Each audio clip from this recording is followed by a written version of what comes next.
Hello everyone, welcome to our channel Higher Mathematics. In this video lecture, I am going to discuss next PYQ of linear algebra asked in CSIR Net 2018. So our question is, let A be n cross n matrix satisfying this equation a square minus 7a plus 12i is equals to 0, where I and 0 denotes the identity and 0 matrix of order n respectively. Then which of the following statement are correct? And this all are the option. So first option is A is invertible.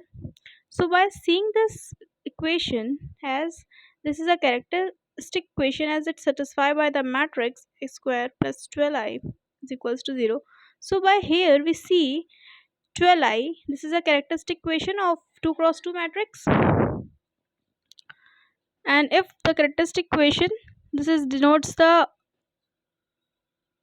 determinant, and if determinant is non-zero, then matrix is invertible matrix.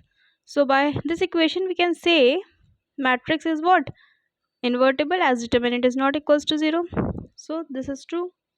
Second, t square minus 7t plus 12n is equals to 0, where t denotes the trace of this matrix.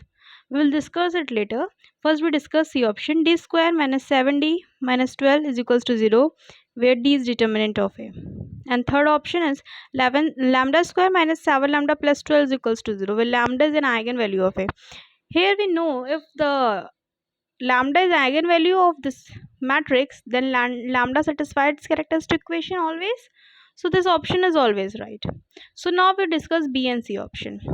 If we take the example, let A is equals to 4004 be 2 cross 2 matrix.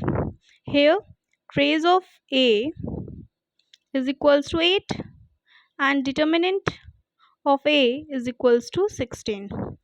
And by if we compare this, put this trace in this equation, we will find this not satisfy this equation. Similarly, if we put this determinant in this equation, we will find determinant not satisfy this equation. So our B and C option is wrong.